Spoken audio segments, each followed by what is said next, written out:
NTV nos encontramos con Bill McKoy, quien fue candidato en las últimas elecciones para concejal de Paterson por el Tercer Barrio. Un juez ordenó esta semana que las elecciones se volvieran a realizar el 3 de noviembre ante el reclamo de McKoy por supuesto fraude. Estamos ahora para entrevistarlo y conocer su parecer en torno a esta decisión judicial. Mr. McKoy. A judge ordered this week a new election for November 3rd for the third ward of the city of Paterson. Do you think that this is a victory for you? Yes, absolutely. I believe that it's a victory for me, but more importantly, that it's a victory for the residents and the voters of the third ward who believe that they were not given the opportunity, a fair opportunity, to express their desire as to who should represent them. And I think now that this decision by the judge to have the election invalidated and rerun in November will in fact restore the faith and confidence of the people in the electoral process. And we look forward to engaging in that competition for November 3rd. According to your campaign or your point of view, what was the fraud in this election? Essentially, not I, but the main prosecutor was the Attorney General.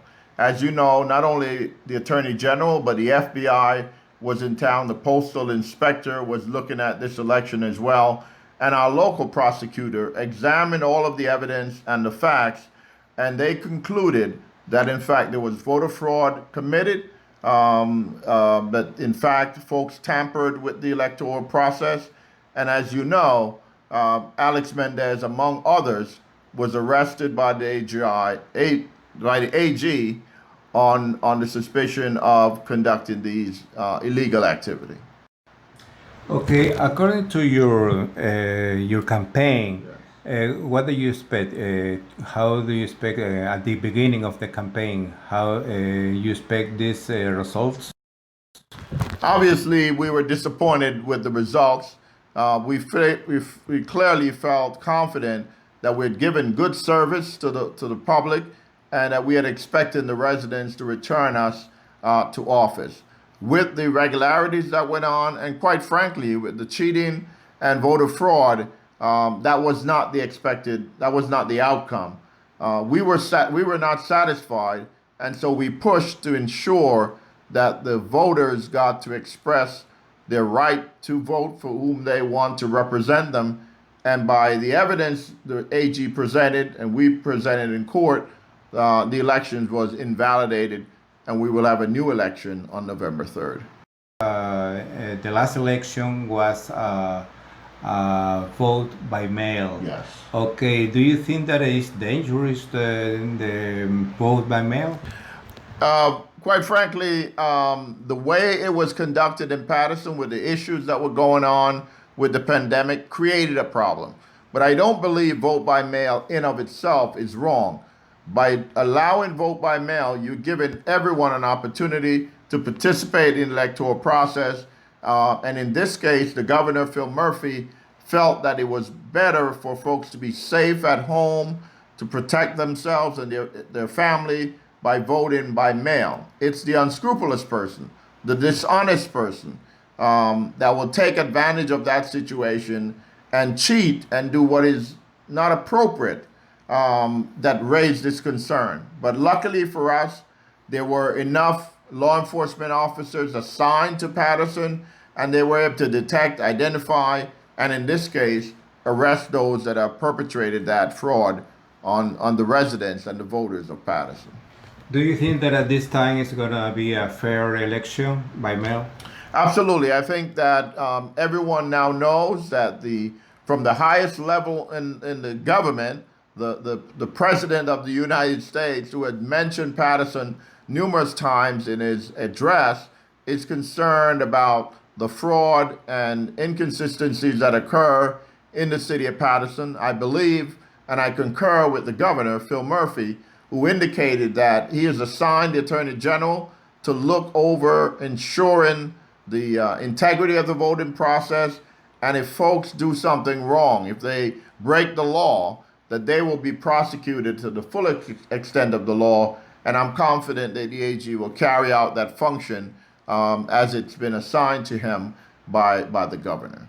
Okay, and you are also confident to win this time? I am looking forward to it. I'm confident that I have given great service in my 24 years, both 4 years on the Board of Education and 20 years in the Municipal Council. I have been honest, I've been open, I've been accountable and responsive to the residents and the voters of the Third Ward. And I'm confident, given a fair opportunity, that they will return me to office where I'll have the privilege of continuing to serve them for another 4 years. Okay, you're a politician for many years, and also 5 terms of as a councilman. At the beginning of the campaign, do you expect to win easily? It was a surprise, the results? The results were a surprise. It was I must say, it was disappointing. We felt that we had given great service, that we were honest, that we were open, that we had contributed much, and that the voters would have responded that way. Unfortunately, with the pandemic, the irregularities that we face in the Postal Service, and quite frankly and honestly, the cheating that went on resulted in my opponent receiving 240 votes more than I did. And so we contested that in court. We presented the evidence, including the arrest of Mr. Alex Méndez, and the judge agreed with us that the election should be redone, that the will of the people were not discerned by these results. And I'm pleased to see that we will have an opportunity as a do-over for all of the voters on November 3rd, and I'm confident that they will choose sound experience and proven leadership. What about if you lose this time? Are you ready to accept the results? Absolutely. As I've always said, I run my race to work hard to win, but I'm always prepared to lose because I know that it's the choice of the people who they would select for their leader.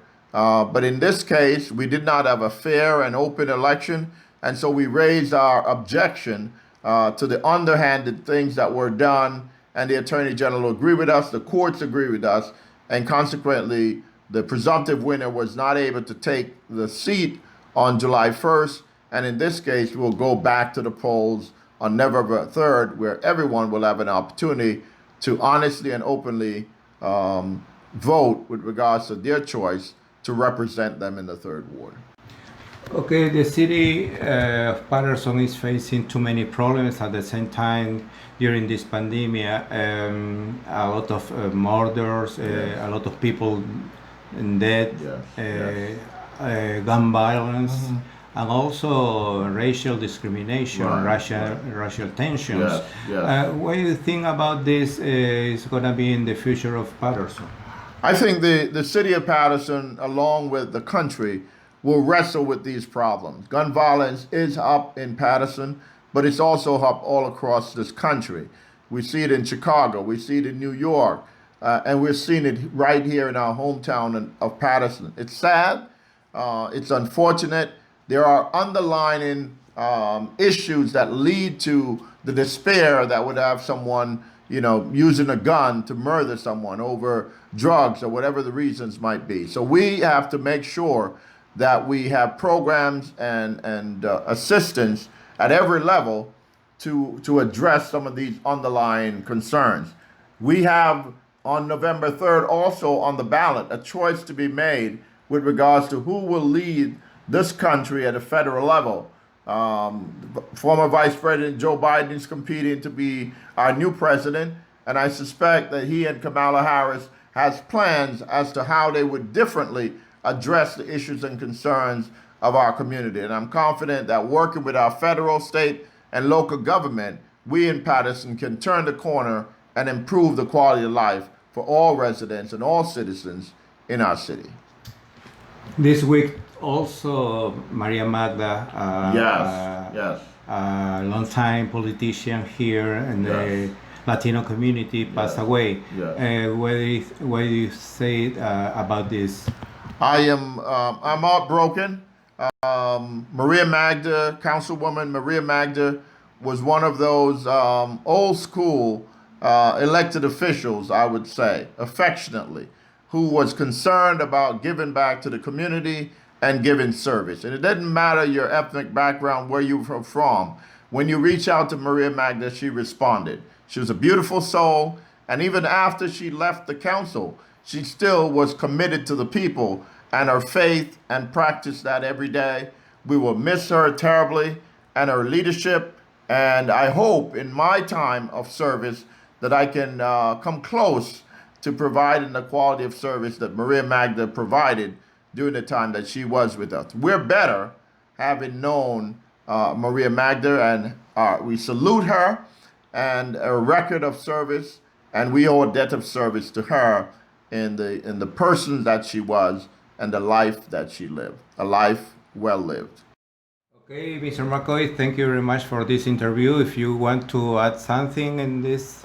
Thank you, my brother. It's been a pleasure to have you in my home and to have this interview, to reach out to the broader community, to share with them the good news that we have, that in fact we can have faith in our electoral process and in those who represent us.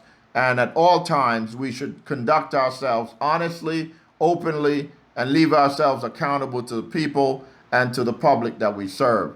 I thank you for the opportunity. It's been a great benefit. God bless you and be well. Okay, thank you very much and good luck. Thank you.